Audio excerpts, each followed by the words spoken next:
Cast here. It's early slate, James. It is split slate Thursday. We have 5 games kicking off in the afternoon. We have a 5-game main slate happening later on. So per usual, here we are covering the early slate for everybody on the podcast. James and I will be back live at 5 o'clock Eastern to break down the main slate. We'll have the playbook covering down the main slate, but everybody loves a little day baseball action. Everyone loves a little day baseball action. That is correct. Everyone loves Thursday because you usually get 2 slates. And 2 slates are better than 1. At least that's what they tell us, not always for our bank accounts, but 2 slates in this instance in terms of content better than 1. So yeah, excited to have 5 games early and 5 games late. We'll be covering both here at Fantasy Alarm and Better Sports Network. Yep, 100% there. On this 5-gamer here, we got the Dodgers, Cincinnati, Arizona, Washington, Minnesota, Tampa Bay, Baltimore, Milwaukee, and yes, we do have Coors Field on this slate here as well. San Francisco, Colorado, finishing out this series. James, as we're recording now, do we have any totals or spreads live for us to take a look at? Yeah, Clayton Kershaw and the Los Angeles Dodgers minus 215. That's your biggest favorite on the board. In Cincinnati still for this one. Graham Ashcraft headed to the mound for Cincinnati. Merrill Kelly and the Arizona Diamondbacks minus 155 in Washington. Tampa Bay slight favorites at home minus 150. I'm interested to see if that line moves more throughout the night and into the morning. But minus 150, Tampa is at home against Bailey Ober and the Minnesota Twins. Colin Ray and Kyle Bradish battle it out in Baltimore and Milwaukee. That is even, dead money 110 each side. And then Alex Cobb and the San Francisco Giants minus 175 in Coors Field to take on the Rockies. Over unders, let's see if we have anything of note. 10 implied runs in Dodgers Reds, 9 implied runs in Arizona Washington, only 7 in Tampa Bay and Minnesota, 9 implied runs in Baltimore, Milwaukee, and then 11 in Coors. So 4 of the 5 games have 9 implied run totals. 2 are in double digits. And who knows how high Bradish Ray could get. Who knows how high Merrill Kelly and Josiah Gray can get by the time. 100% here. James, let's get into it here. No real weather concerns, I don't think, at least yet. We'll be able to update everybody in the afternoon there. I know Colorado, again, has had kind of rain there all week, but we'll see if there actually ends up being an impact there or not. We'll go over to starting pitching. It's a small slate, everybody, here, so not a ton to discuss given the 10 starting pitchers, and maybe only a few of them are usable. But for me here, it's top 2 guys. It's Clayton Kershaw, Tyler Glasnow. Those are the 2 guys that I am looking to go to as my top options here. Does Kershaw in Cincinnati worry me? A little bit. I mean, they do have some guys that can hit right-handed pitching in that lineup, and of course, they now have Ellie De La Cruz, in that lineup as well. And Kershaw hasn't been unhittable. If you look at his recent game logs, he's been giving up some runs and whatnot. So, the ballpark there certainly lends to the potential for some runs to be given up. But if you're looking on the slate and looking at ceiling, strikeout wise, there's only a couple of guys there that could get double digits. Kershaw is one of them. Yeah, I think Kershaw is one of them. I am a little weary. The strikeouts have been awesome in pretty much the entire year. Only 2 starts below 6 strikeouts through his first 12.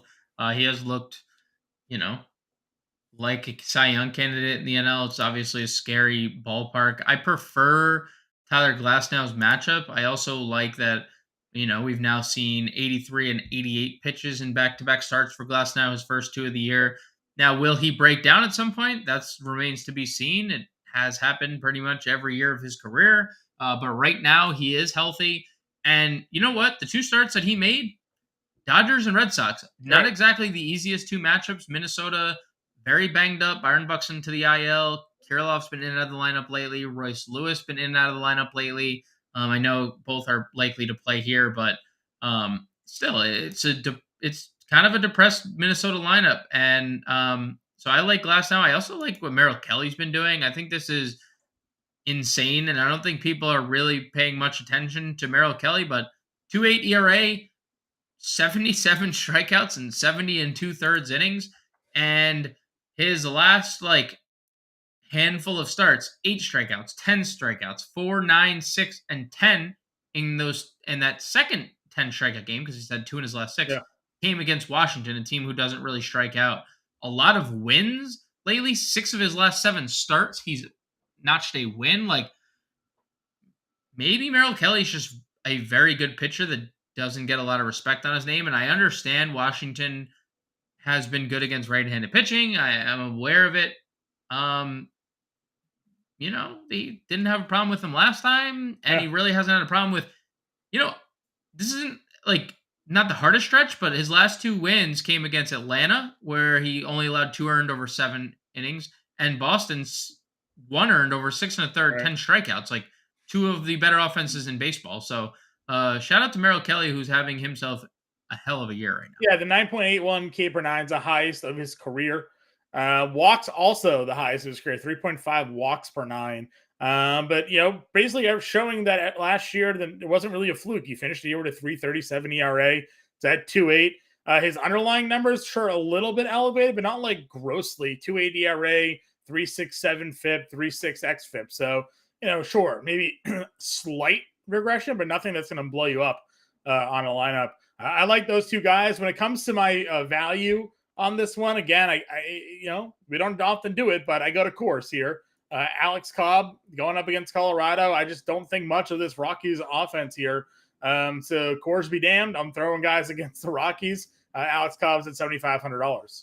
Yeah, as long as he keeps the ball on the ground, he's not going to give up many runs in course. It's going to basically be like he's not pitching in course. Right. So he's been awesome pretty much all year, with the exception of 1 start against Milwaukee, which is significant because my value play is up against Milwaukee. Yay! Kyle Bradish, and again, I'm not like overly confident in Kyle Bradish here. I don't think you can really be overly confident in much down here. Kyle Bradish is the lesser of all the evils, I'd say. But he has had some really good matchup or really good outings this year in some pretty tough spots. Texas 6 2/3, 1 run in the midst of their, run to being arguably the best offense in baseball. He was really good against the Angels, 6 2/3, 1 run. The strikeouts are like middling for Bradish. He sits around 4 to 5 in most outings. But we've seen 18 fantasy points or more 5 times this year. Yep. And Milwaukee's offense has really taken a plunge against right-handed pitching. And I know they're going to get Willy Adames back, and he's, that's obviously a key cog in their lineup, a guy who hits righties extremely well, especially in Milwaukee. Like, that's been our place to use Willy Adames, like especially righties in Milwaukee. He's talked about being able to see there. They're still 9th in strikeout rate. They're bottom 10 OPS, bottom 10 in WOBA against right-handed pitching as a team. So even if Willy Adames beats me for a home run, if that's the only thing Bradish gives up, I'm confident that he can have a pretty good outing here. Yep. My fade on this slate is going to be Bailey Ober. I get that Bailey Ober's been pitching really well, no doubt about it. 2.33 ERA, sub 1 WHIP. You look at some of the teams he's faced; he's fared well in tough spots here. This is a guy that if you do look at some of his underlying numbers, there is some potential regression there. He's got an xFIP and a Sierra over 4 for a guy that has a 2.33 ERA.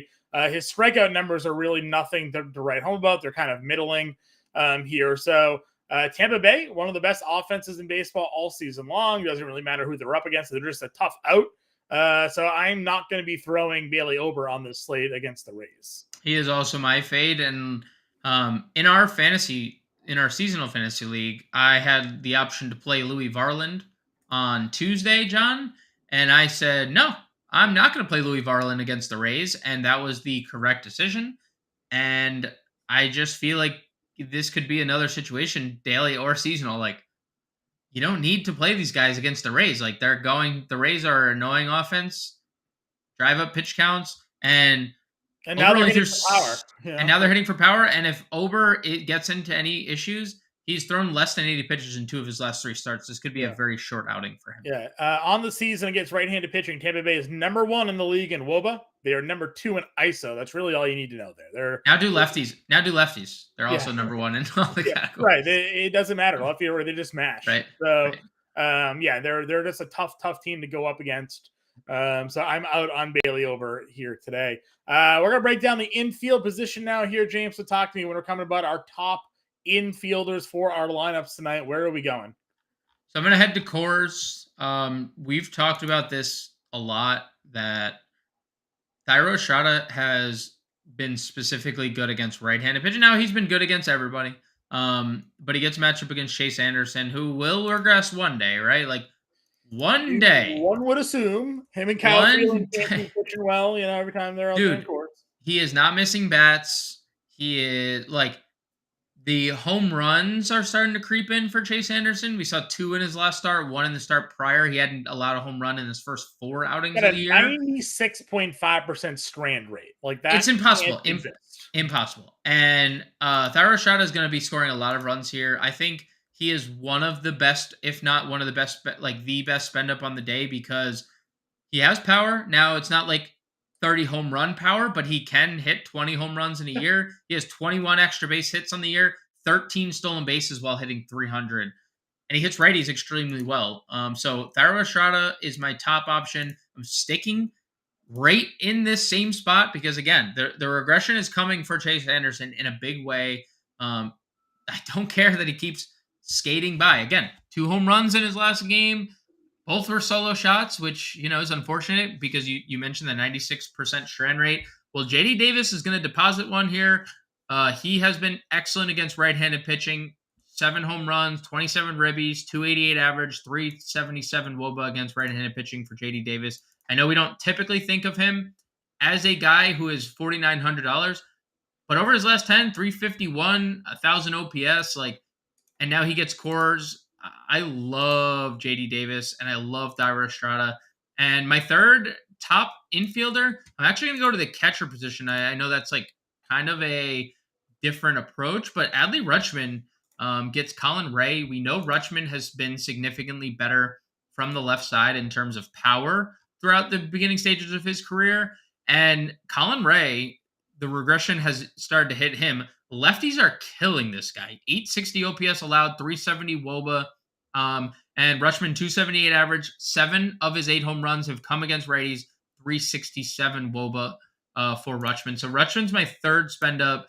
The 2 guys in San Francisco and Rutschman are my top plays in the infield. Yeah, I definitely like San Fran. Anytime you get a team in cores, right, you're going to be kind of going in that direction.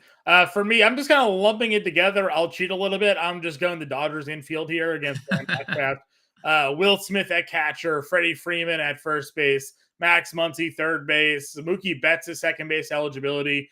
I'm playing all of them right there. Yep. Graham Ashcraft has been terrible. Righties on the year, a 522 slug with a 394 weighted on base. Lefties don't fare nearly as well, but again, Freddie Freeman, Max Muncy in Cincinnati, I'll take my chances there.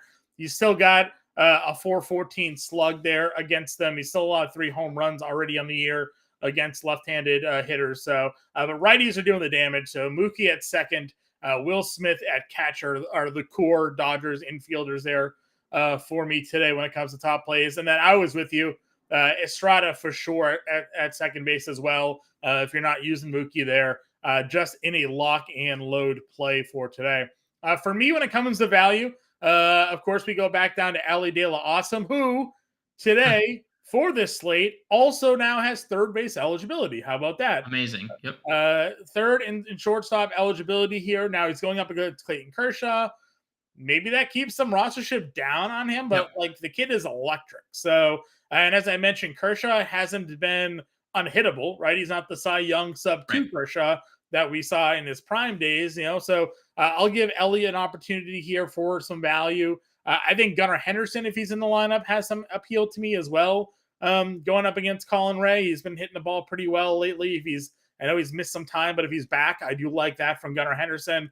And then my final value play is Jeimer Candelario, also at third base here. A guy that is actually hitting better against righties and lefties on the season. We talk about how I like Washington against righties on the year. This team of the last couple of weeks starting to hit them really well and hit them for power. And if you can give me Candelario at a pretty good price tag against Merrill Kelly, who no one's really going to be looking to hit against Merrill Kelly. But on a smaller slate, 5 games, if you kind of take a stance on a team and maybe go in a different direction, because I think people are going to be looking at Merrill Kelly as an option on this slate because it's Washington. Right? Exactly. going up against him could be a way to put you ahead in these tournaments. Yeah, I think there's a case to be made on both sides. Like Kelly's been obviously pitching as well as he has his whole career, and Washington's currently at peak form. Like they hit lefty the other night, Tommy Henry. Like they destroyed him. They grand slam in the first inning. After Stone Garrett, you called him out. Congrats, Stone Garrett. Thank you. I'm in lockstep with you, Ellie and Gunnar. I have a couple I had a guy that we could classify here. If you want to add someone, and I'll do it. Sure. I'll just screw it. Ryan O'Hearn. And I mentioned the struggles for Colin Ray against left-handed bats. I don't know what's in Ryan O'Hearn's water these days, and what suddenly clicked for this guy, because I actually liked using Ryan O'Hearn when he was in KC. Oh, he was always cheap and always cheap first baseman bat. Yeah. I mean, he's been pretty good. Over his last 10 games playing every day, 7 extra base hits, 3 of them have left the yard, 1,000 or 1,100 OPS, 344 average, 750 slug. And again, Colin Ray's deficiencies are against left-handed bats. You can play O'Hearn at first, you can play him in the outfield, and it's in Milwaukee. It's a good hitting environment. It's not Baltimore. So I like Ryan O'Hearn. Homer there last night against them. Or 2 nights ago, rather.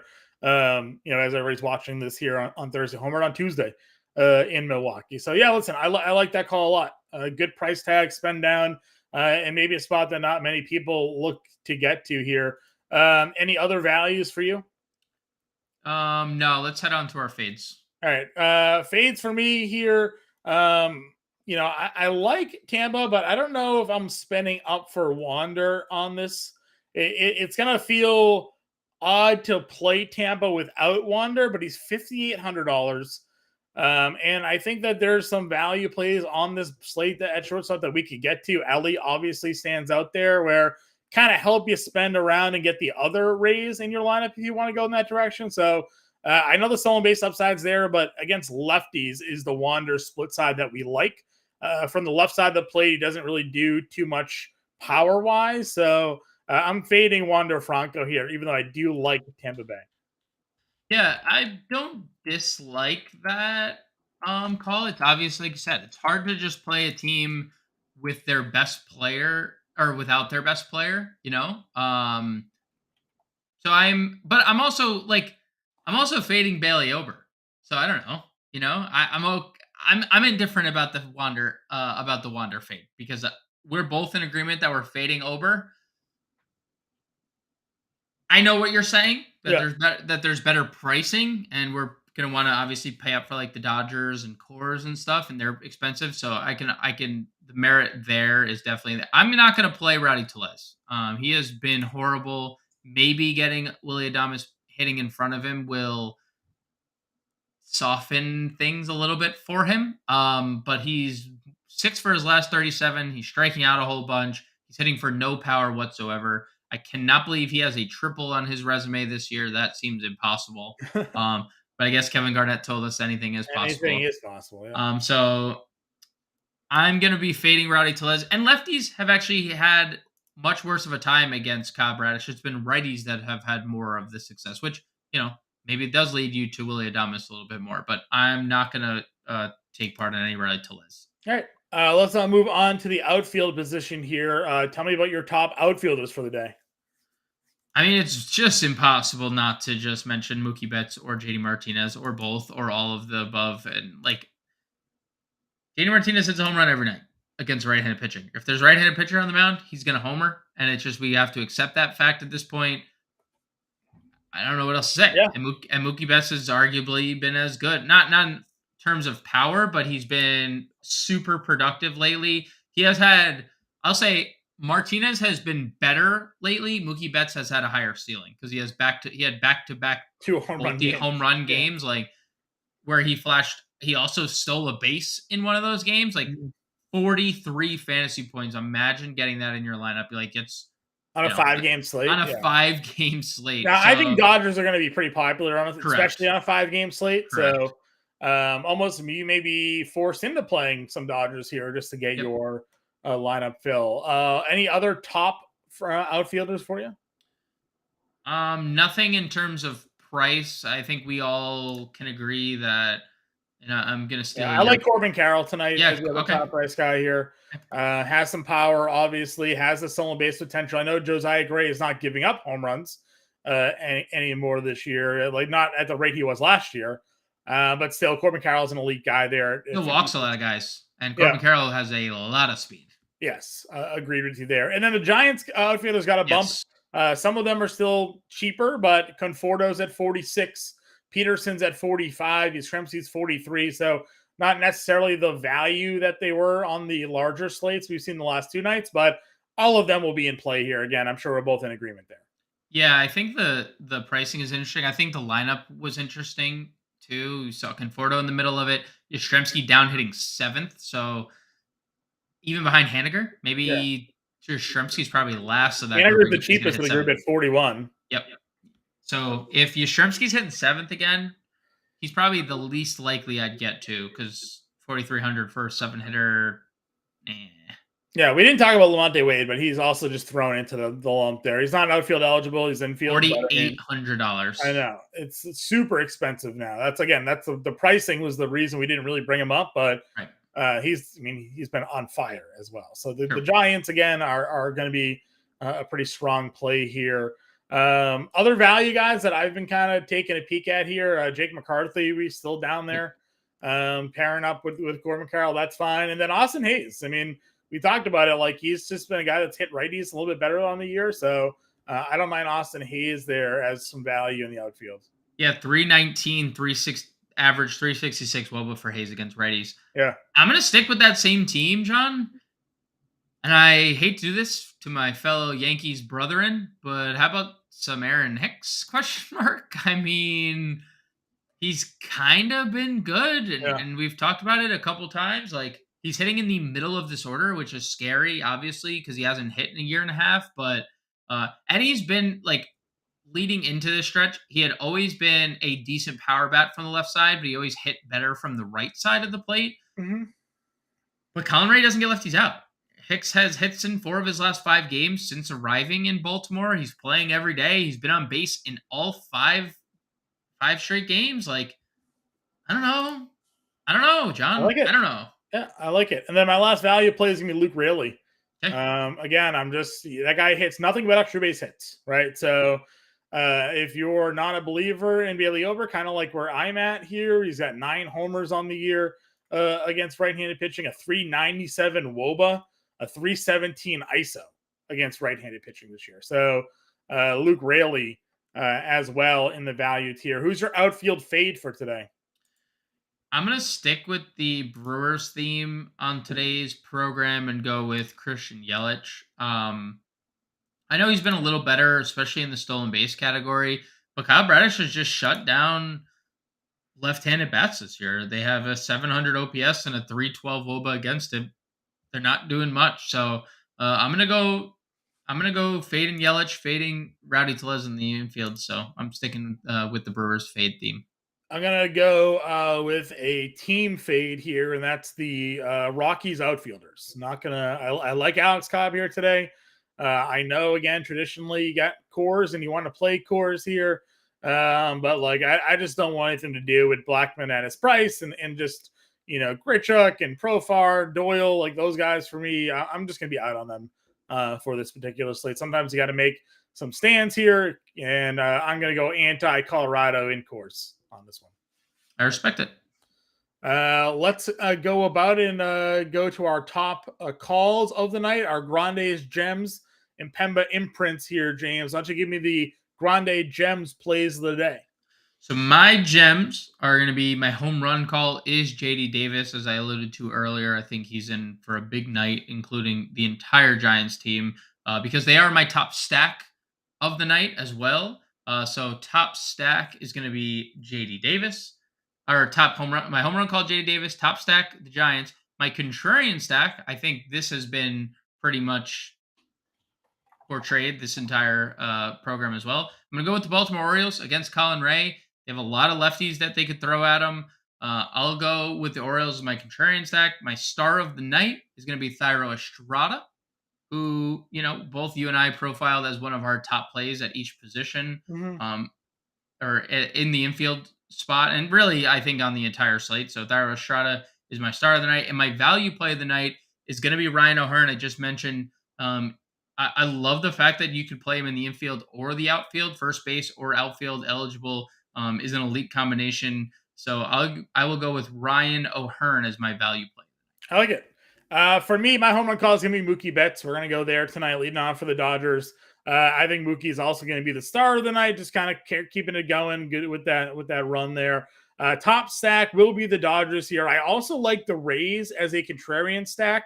Both of them are expensive, so if you're looking for a value stack here as well, I think Washington could be a good contrarian value stack to go up there against Merrill Kelly here tonight. Then my value play, I mentioned them in the outfield, but Luke Raley, just a ridiculous amount of power against right-handed pitching, and Bailey Ober due for some level of regression here. And we talked about it, just Tampa Bay as a whole hammering right-handed pitching. So home run call, Mookie Betts, top stack, Dodgers, and Rays as a contrarian play. Nationals could be a little bit of a value stack. And Luke Raley is the value play here for tonight. James, couple minutes left in the show. Let's go build the lineup, sir. Let's get it. And guys, don't forget to like the video and subscribe to our YouTube channel as well. True. Like and subscribe. We appreciate it. Glasnow in the lineup. And sure. what's you want to go Bradish here? I'm down with it. We can go. Let's go Cobb. Cobb, okay. Yeah, I like Bradish is an option, and I like him, but I feel a little better about Alex Cobb. Alrighty. Catcher position here. What is our count? Is it Bailey? Probably. All right. Bailey or Sable, one of the two? Probably one of the two, yeah. Okay, let's go the expensive one. If we need to pivot, we can. First base here. You like the O'Hearn. I don't mind going O'Hearn at first. Yeah, we could play him at first in the outfield. So if we have a spend up that we must have, then I'm okay with that. If not, I think O'Hearn's a good value. We both agreed on Estrada here at second. Yep. Third base. Did we want to use Gunnar? Did we want to use Ellie? We could do. I mean, we could split the difference and possibly do both using Ellie at shortstop as a good value, because then we'll probably be able to get Dodgers in the outfield. Sure, I like that. Ellie. All right, $4,800 here. So we want JD for sure. Yep. And we want Mookie Betts. Yep. And JD, and that is $3,500. Let's see here. Was there a $3,500 first? Oh, Raley. Beautiful. Raley. Yep. There it is. Glasnow, Cobb, Sable, O'Hearn, Estrada, Henderson, De La Cruz, Betts, Martinez, and Raley. That's the look at the early slate here for Thursday's 5-gamer. We'll be back live at 5 o'clock Eastern for the main slate. If you have any questions, get us in Discord.